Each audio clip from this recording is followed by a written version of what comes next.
We are in the middle of Torah Chet, 8th Torah in the Likutei Moharan, called Ra'iti Menorat Zahav. And we're in the 8th part.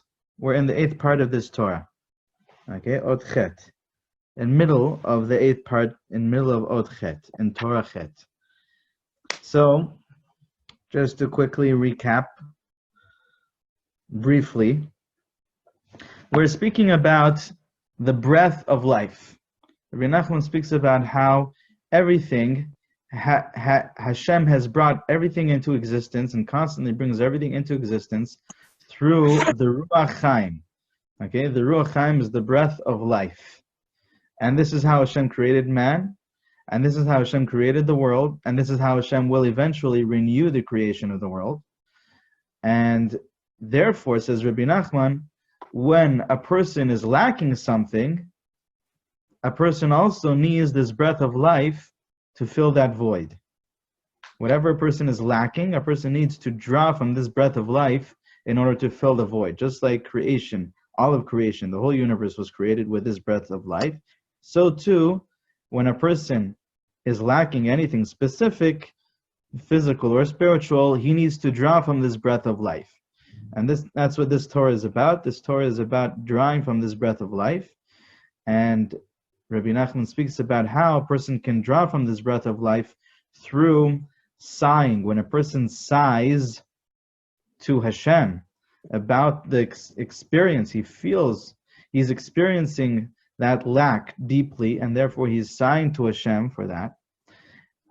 Then he's able to draw. When a person sighs, he's drawing an added breath, a double breath.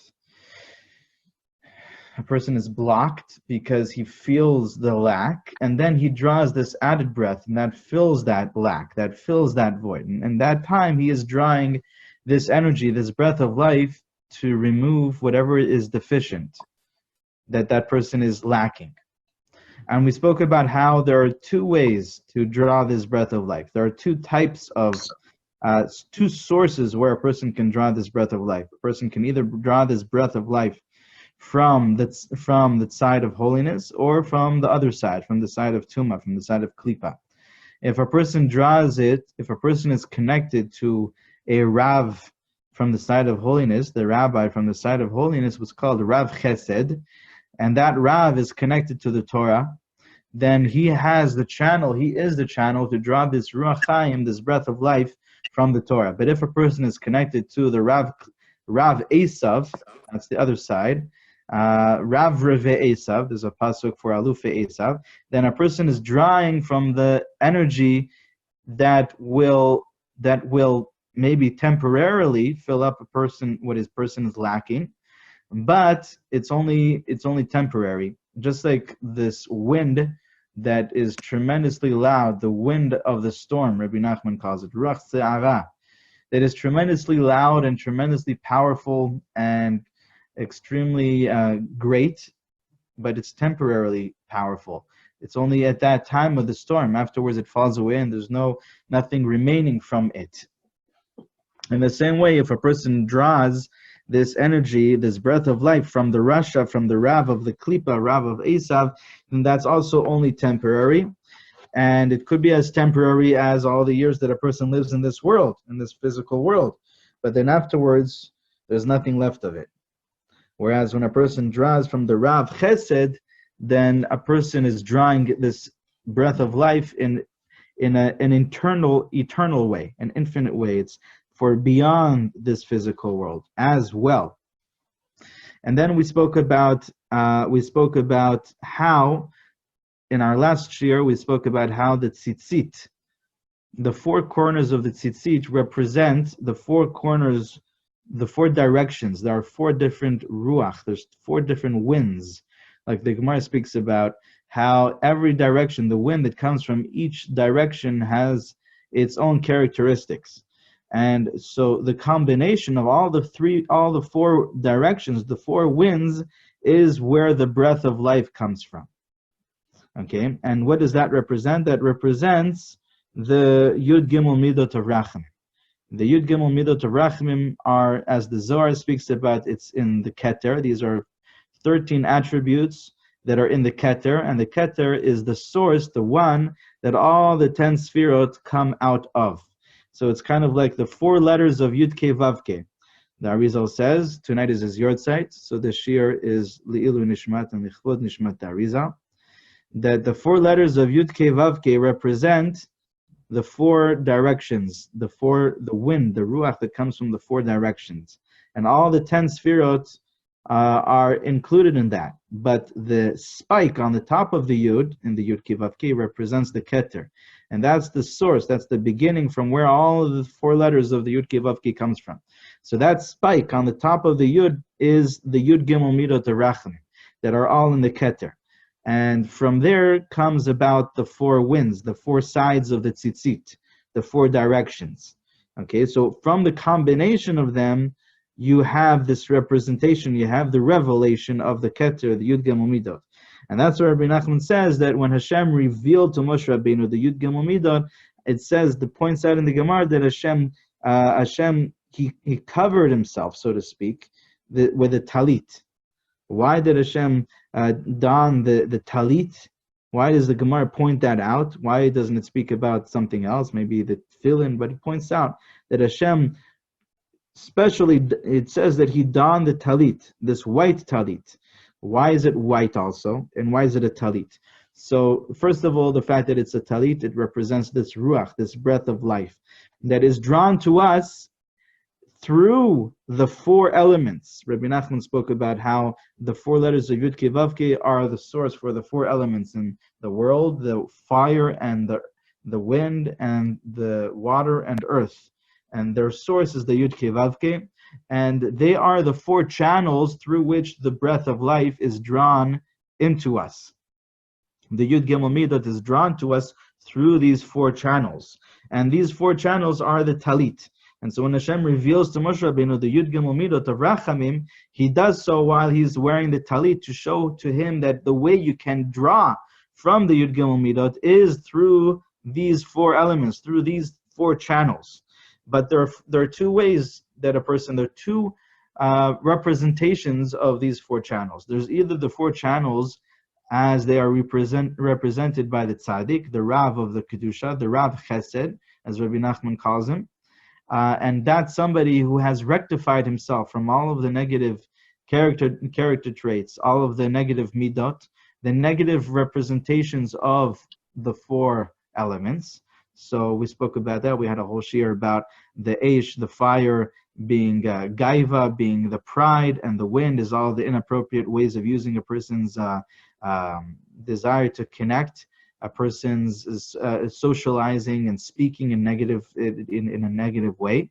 Water is all about all of the desires and the lusts and the pleasures of this world, and earth is all about depression and despair and laziness and not doing, the inaction.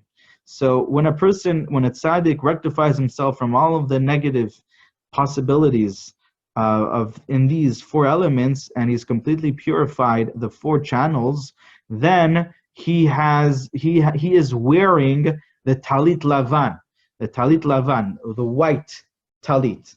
White represents that level of holiness, as we see by Yom Kippur. On Yom Kippur, the white, the wool that was red, it was dyed red, and when the sins of Am Yisrael were atoned for, removed from Am Yisrael, so that wool was transformed, turned into white, was cleaned from red into white. So the red represents the din, it represents the judgment, and it represents the Esav, and it represents all of the sins. And that's why Rabbi Nachman says that the Rav of the Klippa, the Rav of Esav, is represented by the red talit. Okay? Whereas the Rav of the Chesed is represented by the white talit, which is what the Gemara says that Hashem was wearing here, to show to Moshe that if you want to draw from these Yud Gimel Midot of Rachamim, which is the breath of life, then you need to do so through the 4 elements of the Rav Chesed, okay, which is the white talit. Okay, so now we can continue inside. Okay, we're right in the middle of the 8th part in this Torah Chet. ועל ידי טלית דקדושה שהוא בחינת טלית לבן מכניעין אותו.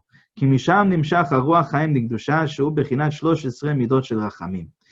Through the talit from the side of holiness, which is, as we said, the white talit, that's how you would subdue and you would get rid of the Rav of the Klipa. Okay, the Rav of the Klipa is in constant battle with the Rav Chesed. Okay, the Esav is in constant battle with Yaakov.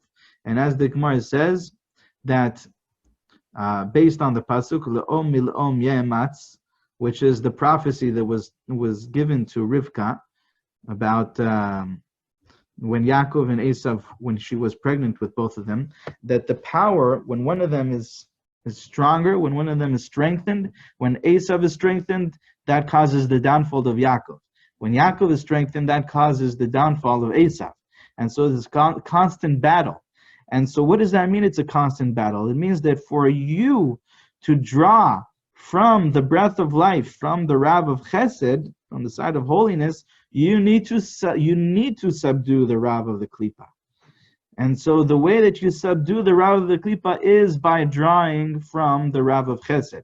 Through a proper connection to the Rav of Chesed, the Rav from the side of holiness, you're able to draw the Yud Gimel Midot of Rachamim, the breath of life, and that subdues and that removes the Rav of the Klipa. And that's why, if you remember earlier in this Torah, when we were speaking about Rabbi Nachman explained the whole Torah, how it is alluded to in the Yud Gimel Midot of Rachamim, in the pasuk of El Rachum the Chanun itself, he said, Notzer Chesed la'alafim Noseh avon v'pesha v'chata'a v'nakeh.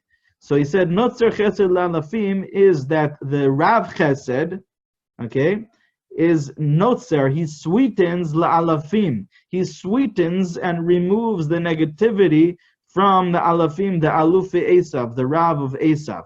So the way to draw this breath of life is by removing, subduing the Rasha, subduing the Rav of the Klipa. It's not like, oh, I can live my life and he can live his life and we'll both be happy.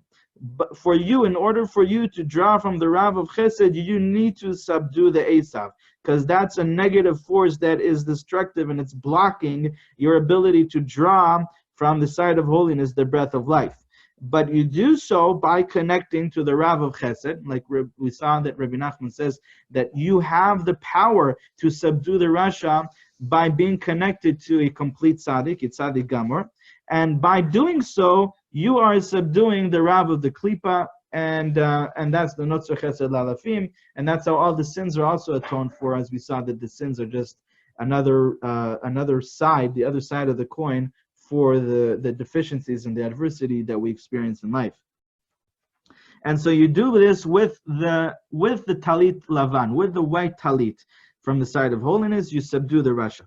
ועל כן התעטף הקדוש ברוך הוא בטלית לבן דייקה וסידר לפני משה 13 מידות של רחמים, היינו כנ"ל, כעל ידי טלית דקדושה, שהוא בבחינות מקיף, שהוא בבחינת הרוח חיים, בחינות סובב סובב הולך הרוח, נכנע טלית דקליפה, בחינת הרוח דקליפה. Okay, so Rabbi Nachman says that that's why Hashem specifically and especially adorned this talit lavan, this white talit, when he was revealing to Moshe the 13 midot of Rachamim. And this was to show to him and to teach him how to draw this makif, to draw this surrounding light. Okay, because this breath of life is considered a makif. Okay, there's an explanation in Kabbalah that the ruach, the breath, is the chiyut, the life energy that a person draws from the breath, is higher than anything else that a person can bring into the body, because it is an aspect that comes from what is surrounding, the surrounding light. In Kabbalah, there's two types of light. There's the or makif, the surrounding light, and the or pnimi, the inner light. And in every vessel, there's the light that is able to be contained within the vessel. That's called the or pnimi. And whatever is not able to be contained within the vessel is only surrounding. It's called or makif. Now, within the kli, we know that there's 5 parts to the neshama. And every time that you're speaking about light, spiritual light, you have 5 categories, 5 parts to the spiritual light. Okay, so the nefesh, ruach, neshama, the first 3 are the aspects of light that go into the vessel. They are able to be contained within the vessel. Where the next two, the Chaya and Yechida, are not able to be contained within the vessel. The Nefesh, Ruach, Neshama represent, the Nefesh represents the Malchut, the Ruach represents the Tiferet, the Vak, okay, the Shishak Tzavot, which is 6 Sfirot of the 6 directions, Chesed, Gevurah, Tiferet, Netzach, Hod, Yisod. The Neshama represents the Bina, okay, and then the Chaya is Chachma and Yechida is Keter. So as we said, Nefesh, Ruach, Neshama, the first 3 are able to be contained within the vessel. The Chaya and Yechida are considered the surrounding light. Chaya is Chachma. Chaya is Chachma. Just like Neshama is Bina, Chaya is Chachma. And Chachma represents the Yud of Yud Kei Vav Kei. And that's why the Avir, the air that a person breathes in, is the letters, same letters for Avir. Just you unscramble them, you put them in a different combination. Those letters Avir also spell out Or Yud, the light of Yud. Because as we said, the breath is this aspect of the surrounding light, which is the Yud, the Chaya, which is not contained within the vessel, it's surrounding. And that's why there's another Torah where Rabbi Nachman speaks about how when a person is learning Torah, when you're learning Torah and you're speaking Torah, the words that you are speaking is causing this, it's called havalim. It's like almost like a heat. You can actually feel it when a person is speaking. You can feel the air coming out of the mouth, the words coming out of their mouth. And they are surrounding the person. These holy words are surrounding the person. And then while you're learning Torah, and while you're praying, and while you're saying Tehillim, and you're breathing in the air from those words that are surrounding you, you are breathing in this holy breath, this Ruach HaKodesh. So Rabbi Nachman says this is a way that a person can connect to Ruach HaKodesh. When you speak Torah, and then you're breathing, as you're speaking Torah, you're breathing from this air, from these words that are surrounding you, you are inhaling Ruach HaKodesh. So this is called the surrounding light. This is what we're speaking about here, the surrounding light. The breath of life is a surrounding light. It is an or makif. Okay, and that's why Hashem, he donned this talit, and he completely enveloped himself, so to speak, with his talit, because this is the aspect of the Yud Gimel Midot Rachmim that you need to draw. It's from this surrounding light. Okay? Sovev Sovev Holech HaRuach. This wind which is surrounding. Okay, that's the Or Makif. And through it, when you draw from that, you are removing and destroying the Rav of the Klippa, the Rav of Esav, the Ruach of the Klippa, the spirit of Esav. וזהו לאחוז בחנפות הארץ ונערו רשעים ממנה כעל ידי הארבע כנפות שהם בחינת הרוח חיים דקדושה שהם בחינת ארבע ראשים הנ"ל על ידם ונערו רשעים בחינת משפיל רשעים עדי ארץ ראשי תיבות אש רוח מים עפר. So the Pasuk in Eov says, and the Zohar explains this about when Mashiach comes. The Zohar says, there's a Pasuk in Eov that says that to take hold of the corners of the earth so that the wicked will be shaken off it. Okay, so the Zohar, very interesting. Okay, Rabbi Nachman doesn't even bring this Zohar, but if you know this Zohar that I'm going to right now say, then you'll understand this piece here in Rabbi Nachman beautifully how it fits in. The Zohar says, this pasuk, it makes a drash on this pasuk that La'ati Lavo, when Mashiach comes, Hashem is going to take all of Eretz Yisrael like a talit. The Zohar says like a talit, and he's going to shake it, just like you take your talit and you shake it, and all of the Rishayim are just going to fall off.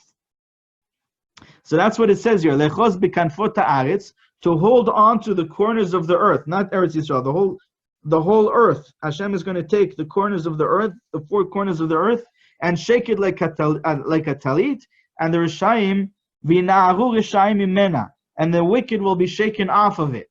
Okay, so you see that the Zohar makes this explanation to a talit, and this is exactly, Rabbi Nachman says, this is exactly what we're speaking about, because through the 4 corners of the talit, which represent this breath of life, the breath of life from the side of holiness, through it you're able to shake off all of the wicked, so that they are no longer able to draw from the four elements, from the corrupted four elements.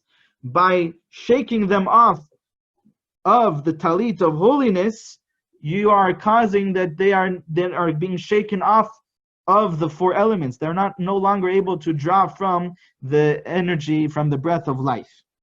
Okay, and so he brings this hint. I think he actually mentioned this before, that mashpil, the pasuk mashpil reshaim ad haaretz, that Hashem casts down the wicked all the way to the ground. All of the reshaim, he casts them down to the ground, which is exactly what happens here when Hashem takes the four corners of the talit and shakes them off. Yes, Hashem shakes them off and casts them down to the ground. So that pasuk mashpil reshaim ad haaretz, the acronym, the beginning, the first letters for this pasuk is the same letters that begin the four elements. Mem, Reish, Ayin, and Aleph. Mashpil, Reshaim, Adeh, Aretz. Mem is for Mayim, Reish for Ruach, Ayin for Afar, which is the earth, and Aleph is for Eish, for fire. These are the four elements through which you are shaking off and subduing the Reshaim by drawing through the holy representation of the four elements. So now, after he has explained all of this, now we're going to fit it into a story that we see in the Gemara of Rabbi Bar Chana, another one of the stories that Rabbi Bar Chana recounted.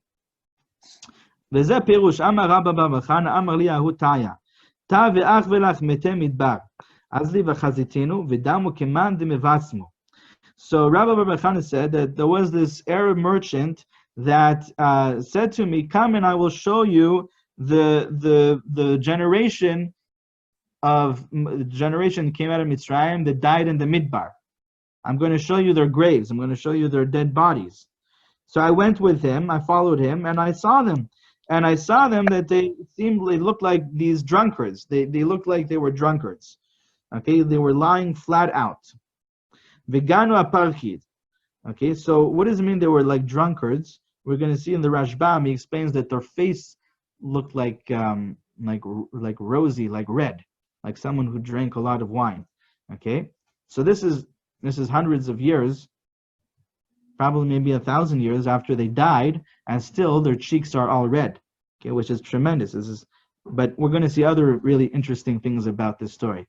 Veganu apakid, and they were lying down flat out. Okay, v'hava zekifa birke dechad minayu, and one of the knees of one of these the dead bodies from the generation of the Midbar was standing. His knee was standing up. His knee was folded and it was standing up, right? So it caused like an arch, right?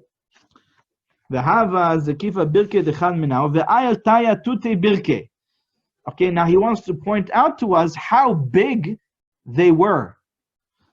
So he says that the Arab merchant was able to travel underneath the elevated knee of this dead body. Not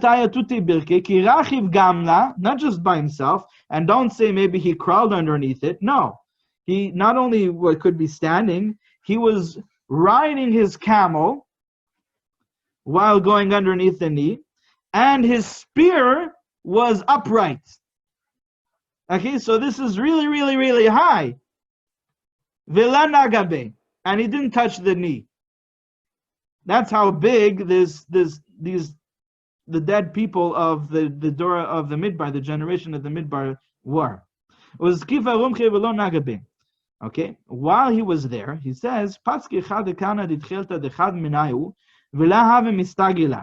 So I cut off one of the corners of the tzitzit from one of them, and the Gemara over there is speaking about the halachot of tzitzit. There's a few different opinions of how to do the tzitzit, how to put the tzitzit, and so that's what he's going to say here. that he cut off one of the corners in order to bring it back to the Bet Midrash to show them, look, this is how they did it, right? This is how they did the tzitzit. So he cut off one of the corners of the tzitzit, of the tchelet, and he wasn't able to move. Okay, all of a sudden he froze in his space, in his where he was standing, and he couldn't move further. He couldn't travel. The animals didn't move. They didn't move. They couldn't get beyond the point where they were standing. Amarli. So the Arab merchant told me, Dilma shakalt midi minayu. Maybe you took something from them. Maybe you took something from their bodies or whatever, because that's probably why we're not able to move. Because you took something from them. They're not allowing you to go. Because we have an established tradition that anyone who takes anything from them, he can't travel, he can't go away. He can't walk away from there. So I put back the piece of the tchelet that I cut off, the hadam mistagilan. And then we were able to leave, and we were able to come back to the Bet Midrash. Anyways, but the question was, the Chachamim asked him, so then how come, the question is, why wasn't he able to, so he should have paid attention how the tzitzit were, how the tchelet were, and then he could come back to the Chachamim and tell them. Maybe the point was that he wanted to bring proof. Anyways, that's in parentheses. So now let's explain this story and see how the Rashbam explains this story in the Gemara. And then in the next year, we're going to see how this whole Torah fits into it. So I'm going to read from the Rashbam. The Rashbam is an explanation on the side of this Gemara in Baba Batra, where Rashi's commentary is not on the whole Masechet over there. And so the Rashbam, his grandson, takes over. So he explains like this. Taya, what's the Taya? Socher Ishmael, it's the Arab merchant. Azli v'chazitinu v'damu kemandem evasmu. I went and I saw them, and they resembled these drunkards. Why? How? Because their faces were all red and flushed, just like someone who drank too much wine. Aparkid, they were lying flat out. What does it mean lying flat out? They were their face up. Okay, that's what it means. Gane aparkid is someone who's lying down with his face up. And the merchant, the Arab merchant, he was able to go under the knee of this dead person. While he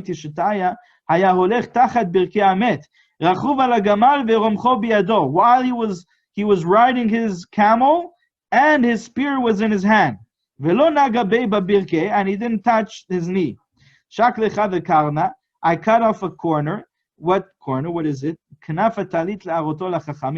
cut off a corner from the talit in order to show it to the chachamim. Okay, so I guess he wanted to prove to them, look, he wanted to put the argument to rest. Which is